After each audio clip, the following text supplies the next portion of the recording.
स्वाति मालीवाल इस वक्त हमारे साथ डीसीडब्ल्यू चीफ जुड़ चुकी हैं। सीधे स्वाति का रुख करते हुए, आपने बहुत सारे सवाल भी स्वाति मालीवाल जी आपने उठाए हैं दिल्ली पुलिस के ऊपर, लेकिन अब पोस्टमार्टम किया जा रहा है। दबाव पड़ने के बाद दिल्ली पुलिस जांच का भरोसा दे रही है और कहा जा रहा है कि दूध का दूध पानी का पानी होगा।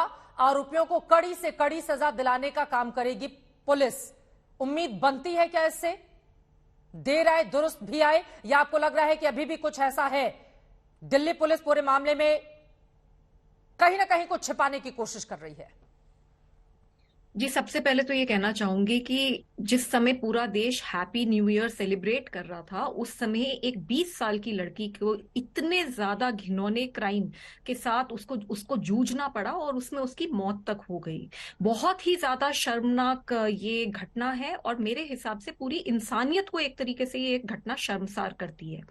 इस लड़की के साथ इतना बुरा करा गया, 12 किलोमीटर तक इसका शरीर घसीटा गया और पूरे 12 किलोमीटर के बीच में कोई पीसीआर नहीं थी, कोई चेक पोस्ट नहीं थी। दिल्ली पुलिस क्या इंतजाम करती है न्यू ईयर ईव के दिन, जिसमें उनको पता ही नहीं चलता कि 12 किलोमीटर तक लड़की को घसीटा गया है। उसकी नग्न डेड बॉडी सड़क से मिली है और दिल्ली पुलिस ये कहती है कि नहीं, वो जो आदमी है उन्होंने एक हिट एंड रन केस कर दिया, उन्हें पता नहीं चला, लड़की चपेट में आ गई गाड़ी के और म्यूजिक बड़ा तेज बज रहा था इसलिए उन लोगों को नहीं पता चला। कैसे वो इस केस को सीधे सीधे एक hit and run case, accident case बना देते हैं, जबकि ये बिल्कुल क्लियर है कि ये केस एक मर्डर का केस है। 12 किलोमीटर तक उन लड़कों को पता ही नहीं चला कि उनकी गाड़ी के नीचे एक लड़की है। ऐसा कैसे हो सकता है? क्या आपको लग रहा है कि निर्भया कांड जैसा ये पूरा का पूरा मामला है स्वाति जी? दिल्ली पुलिस ने 5 मिनट में ये कंक्लूजन निकाल लिया कि लड़की के साथ कोई सेक्सुअल हैरेसमेंट नहीं हुआ, कोई रेप नहीं हुआ। अरे अभी तो पोस्टमार्टम की रिपोर्ट भी नहीं आई, हो सकता है लड़की के साथ रेप हुआ हो, और अगर रेप नहीं भी हुआ, हो सकता है लड़की के साथ सेक्सुअल हैरेसमेंट हुआ हो। वो अकेले चल रही थी, ये आदमी नशे में धुत थे, हो सकता है इन्होंने छेड़छाड़ करने की कोशिश करी हो, लड़की के साथ कुछ अभद्र करने की कोशिश की हो, उसने प्रोटेस्ट किया हो और उन्होंने गुस्से में इस तरीके का काम किया हो। तो दिल्ली पुलिस का पूरा इस केस को लेके जो रवैया है मेरे हिसाब से बहुत ही शर्मनाक है। और जो ये चश्मदीद गवाहों की बातें सामने आ रही हैं कि वो 22 इतनी देर तक 22 मिनट तक बार बार दिल्ली पुलिस को 22 बार कॉल करते रहे और उसके बाद दिल्ली पुलिस ने बोला हम आ रहे हैं, हम आ रहे हैं।